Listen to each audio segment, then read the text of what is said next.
We called them confidence tricksters, didn't we? Now we call them scammers. And more than £21 million has been stolen from victims across the country in a new scam known as courier fraud. It's when scammers pretend to be police officers or bank staff or officials of some kind, and they trick people into handing over cash or credit card or valuables on their doorstep to what looks like a bona fide courier. Well, there were nearly 2,000 cases of this type of fraud recorded by police last year. So we sent the Bank of Dave's Dave Fishwick to investigate. He spoke to an 84-year-old who was almost conned by one of these fraudsters. For her safety, we are keeping her identity private. So you got this phone call, you thought it was the police or a detective, and they asked you for money to help your grandson. Well, it wasn't so much they asked me for money, they asked me to help catch part of the gang that he belonged to. So I had to go to the local post office and ask for a quantity of euros and also a quantity of English money. I went there and I couldn't get 4,000 euros, I could only get 510. They'd got my mobile phone on, was open all the time so that they could keep contacting me. So you got in the taxi, you were still on the phone. They sent me to a jeweller's to buy 3 100-gram bars of gold. I prayed the whole way. I was told not to tell anybody. So you pushed your trolley in to the jewellers, to the bullion dealers. Yeah, and they hadn't got any. And then they say, you know where Blue Water is? I said, yes, I'm not going there. You dropped your passport. Yeah. A lady found it. She phoned my younger son. Yes. And he then phoned me and he said, where are you? And I said, I can't tell you. And he said, Mum, it's a scam. How does it make you feel? In the cold light of day, you're amazed at how you were hoodwinked.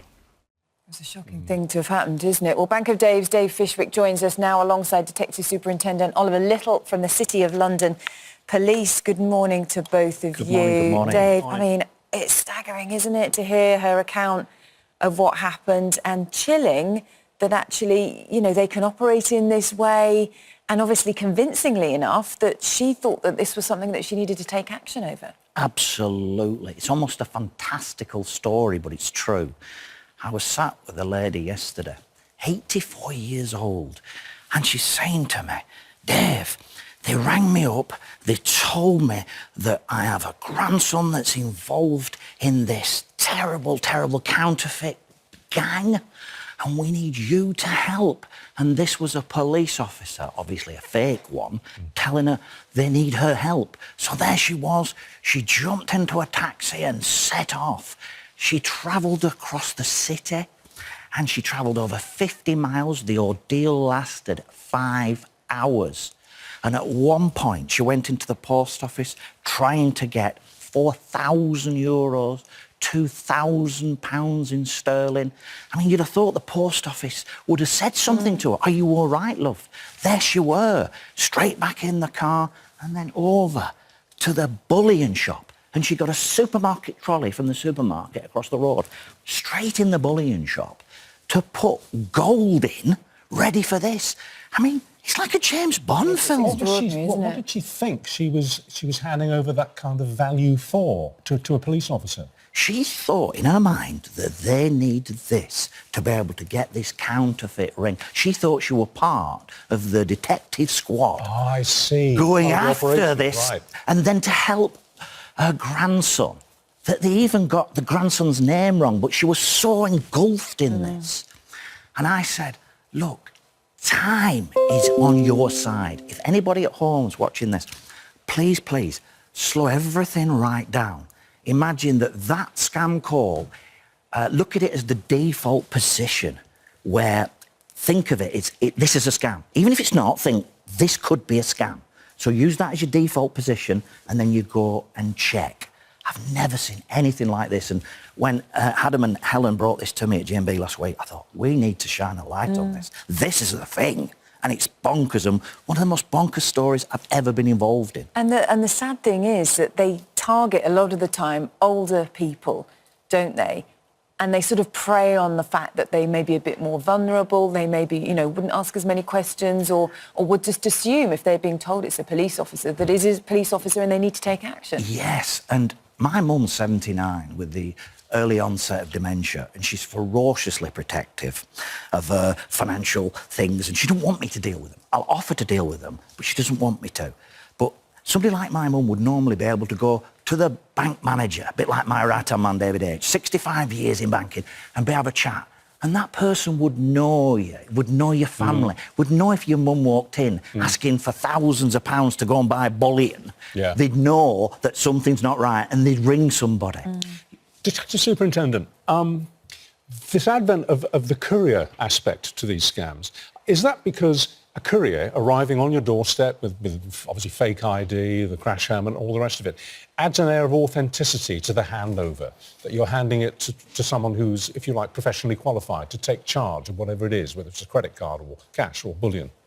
Exactly right. So my mother-in-law was a victim of this about 10 years ago, and she? it was a call out of the blue, claiming to be from the bank, saying there was fraud on the account. They needed to send a courier to collect her bank card and then send her a new one. So it's come from that. We've seen over the years that the tactics they've used have evolved, and the story from the victim there is what we're seeing more now, where they're recruiting somebody to support an investigation. And the police would never operate in that way. But we know as the National Lead Force for Economic Crime, we look across all of the victim reports, we can see the trends, and we have seen an increase in the losses that people are suffering. And it's not just the money they lose, the emotional impact on the victims is really severe as well. So Well, you hear again and again that people who've fallen for these scams, and sometimes they're much younger people, sometimes they're journalists who've written articles about it subsequently, saying they just feel so ashamed afterwards that they step back and see what was going on. His point about hold the phone, hang on, stop the clock, think about this, wait a second, that's key, isn't it? Not to be hustled into making these decisions. Yeah, absolutely. We see victims with all sorts of different experiences, and we've seen professional people, retired people who've worked all their lives, swindled in this way, and absolutely don't take any pressure. If you get a phone call out of the blue, and don't trust caller ID, if they're then telling you a story about how they need you to help support them in some investigation, then that's another red flag. And any time pressure they use. They're really sophisticated in the way they try and manipulate people to support what they're doing. But the power is in your hands. As Dave says, if you just hang up the phone and just give yourself some time, speak to somebody else who you trust and get their judgment. Yeah, and if you're unsure, if you're on the phone to the bank, then there's a new service. You dial 159, you can be connected to your bank, and you can rely that that is genuinely your bank you're talking to. That's good to know. 159. And you've been given out warnings, haven't you, to jewellers as well, because one of these was thwarted when a jeweller raised concerns. So you kind of need businesses at the same time to be alert, like Dave was saying, to actually flag up if they think that there's someone that this is happening to, let you know. I mean, to be honest, I wasn't going to say this, but she really didn't want me to. But my wife had a phone call, and they said to her, she's a bioscientist, so she's a smart lady, and she got a phone call and she started to think it was real. And I think it's important we tell the story because it's all ages, you know, it's not just elderly people. And they said to her, hang the phone up and ring me back on this NatWest Bank number. So she did, rang them back, and it then became that person. They cloned the number from the bank. Oh my goodness. And then they said to her, right, you've got a real problem, there's a scam going on, we need to empty your bank account into this bank account to keep it all safe. So she thought, whoa, just a minute, let me speak to Dave. He'll know about banking and finance. Yeah. No, you don't need to. No, let me speak to Dave.